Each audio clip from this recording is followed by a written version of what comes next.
Wow! What a tornado! Tornadoes are unpredictable. Back the up! Volatile.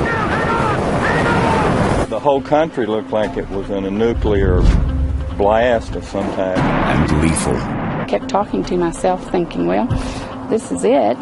They leave behind obliterated towns. There were no houses left. They were all gone. And bewildered scientists. It's not an exact science. Each tornado is unique, most dangerous, a few deadly. From the tremendous to the terrifying to the tragic, this is a countdown to an ultimate tornado, one that experts believe will devastate a major American city.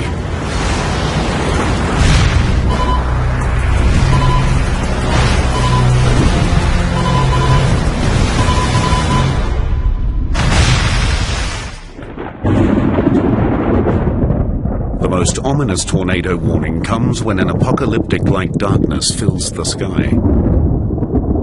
These clouds are precursors to a powerful storm, a supercell. Most tornadoes form when a violently rotating column of air stretches down from that supercell to touch the Earth. Surprisingly, relatively little is known about these giant killers.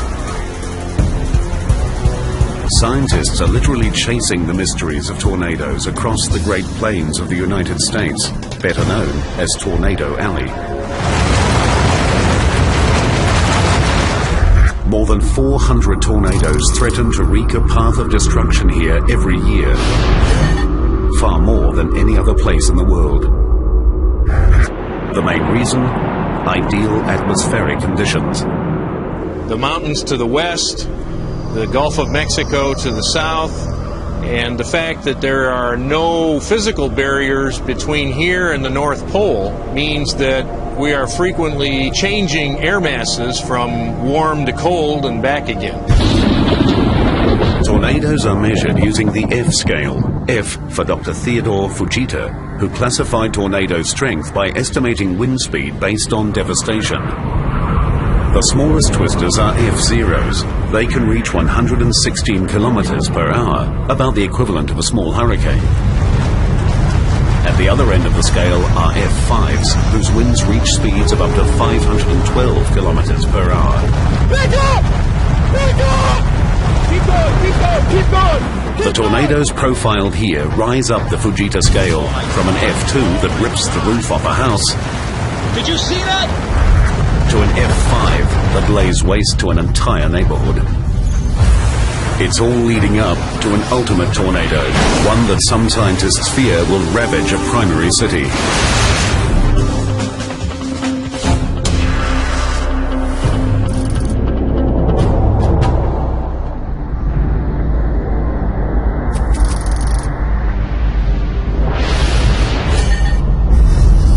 One 111 kilometers southwest of Wichita lies the small town of Attica, Kansas. Just over 600 people live here. It's a town you could easily miss. On May 12, 2004, a tornado didn't. On that day, the blue skies over Harper County fill with storm clouds. Shortly after 6 p.m., Dan Smithheisler heads into Attica. I did some work for the banker in there. And I told his wife, I said, you know, it's going to storm today. Several thunderstorms form over southern Kansas. One look at these storms tells 30-year veteran meteorologist Chuck Doswell they might be a breeding ground for tornadoes. One of the important ingredients that produces a tornado that we're pretty sure is the wind at low levels has to change direction and speed rapidly with height. We call that vertical wind shear. The vertical wind shear typically spins the air into an invisible cylinder. As the wind speed increases, it rises, the tornado intensifies, and the core pressure drops. Condensation from the dropping pressure builds down the funnel, creating a visible tornado. That's exactly what's happening in the southern Kansas sky. Harper County Emergency Management Director Mike Lorig gets the first tornado warning at 6:45. About 7:25 in the evening, a F2 tornado had made it to ground right up here just on this hill. The path of it was right across here. As Lorek watches in astonishment, the tornado tears the roof off a home directly in front of him. Oh my God! Oh my God! The whole house came apart!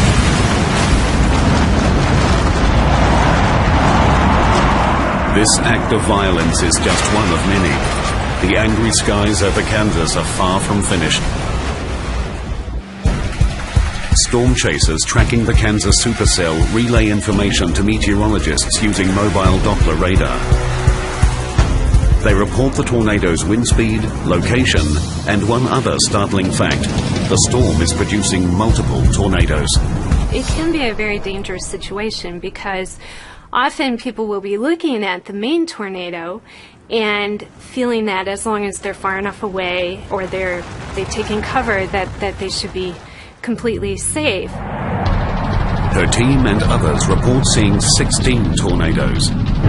They vary significantly in size and power. The biggest is an F4, roughly 160 kilometers per hour faster and with corresponding wind force about 3 times larger than an F2. The F4 heads straight for Dan and Donna Smith-Heisler's home. I was listening to the radio and the TV, and they had it exactly pinpointed. They knew exactly where it was at. Knowing a tornado's path gives potential victims an average of 12 minutes warning, enough time to save their lives. The Smith-Heislers get the warning, but Dan ignores it. Mesmerized by the golf ball-sized hail that often precedes a tornado, he refuses to join his wife down in the basement. That scared me, and so I started screaming at him to get down, and the dog would not come down. He said, well, Sugar won't come. And she was going in the door, out the door, in the door. Dogs are smart. They know. So when I screamed at Sugar, then she came down. He came down. The tornado batters Dan and Donna's home with winds estimated at more than 322 kilometers per hour. And that's when I got hit on the head with cement or something, you know. I can still hear myself groan. All of a sudden, you're just going to, like, go with it. And that's where I was when he said, we're not going to make it. And that woke me up. And I said, oh, yes, we are, too, you know. And you pray really hard. The savage winds rip unrelentingly over the Smith-Heislers' home.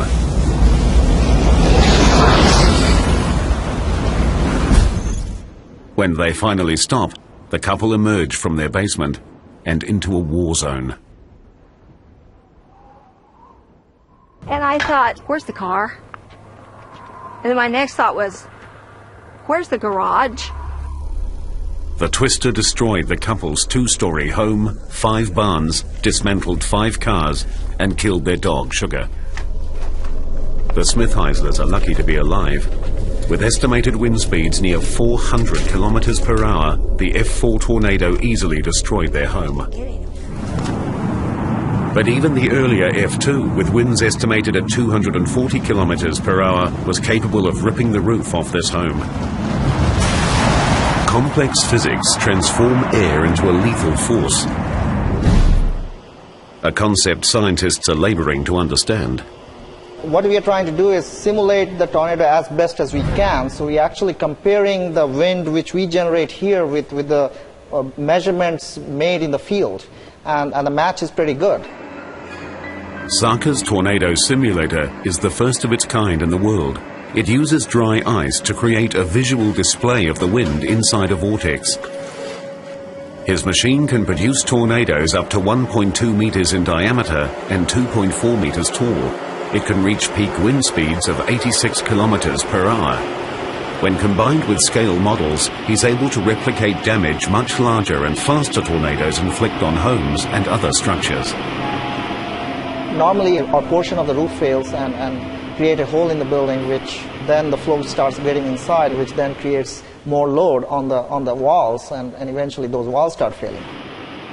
Sarka's experiments conclude that the destructive force of circulating wind in an F3 or stronger tornado is at least 3 times more powerful than straight-line winds.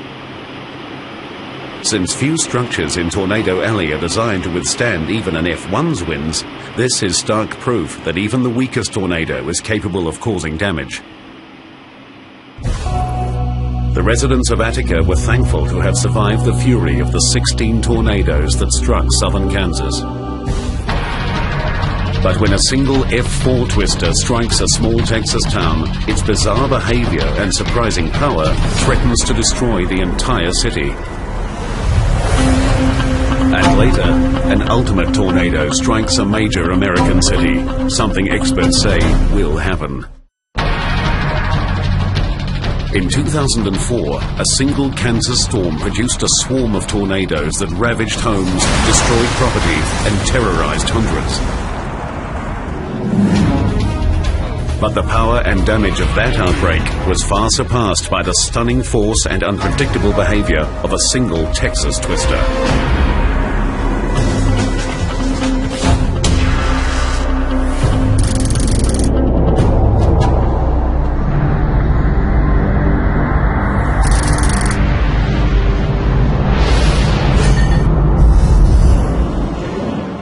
Pampa, Texas has had its share of luck. The town has prospered since oil was discovered here in 1921. Today, 17,000 residents work the hard soil, farming, ranching, and refining oil. But the town's location in the Texas Panhandle is also its biggest flaw. This is tornado country. On the afternoon of June 8, 1995, Pampa's luck ran out. Randy Stubblefield is a lifelong resident of Pampa. In his 2 years as sheriff, he's seen his share of violence, but nothing compares to what he's about to confront. About 4 o'clock in the afternoon, we received a call that there was a large tornado was building on the south side of the Amarillo Highway, just about 1.5 miles from where we're standing now. Stubblefield grabs his camcorder and rushes towards the twister. I watched it building on the farmland on the north side of the railroad tracks, and it just started building, getting bigger and bigger. Meteorologist Chuck Doswell is also chasing and filming the Pampa tornado. The evolution of the Pampa tornado with respect to the parent thunderstorm was very unusual in my experience. I've never seen anything quite like it.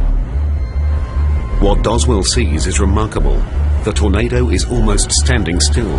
Impossible to tell what's going on in there. Then, suddenly, the tornado makes a sharp right turn. This odd behavior stuns Doswell. Tornadoes move in a particular direction because they're tied to the storm that's producing them. And the storm that's producing them moves in a particular direction because it's embedded in a wind field which is pushing it in that direction. But the Pampa tornado isn't moving in the same direction as the storm. After a series of sharp turns, the twister loops almost 270 degrees around Doswell. These erratic and unpredictable movements make this a very dangerous tornado.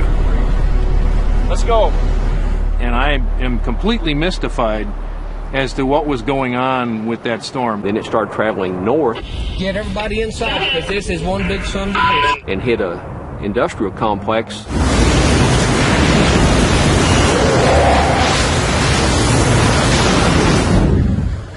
Belinda Waldrop works in that complex with her father. She isn't listening to the news.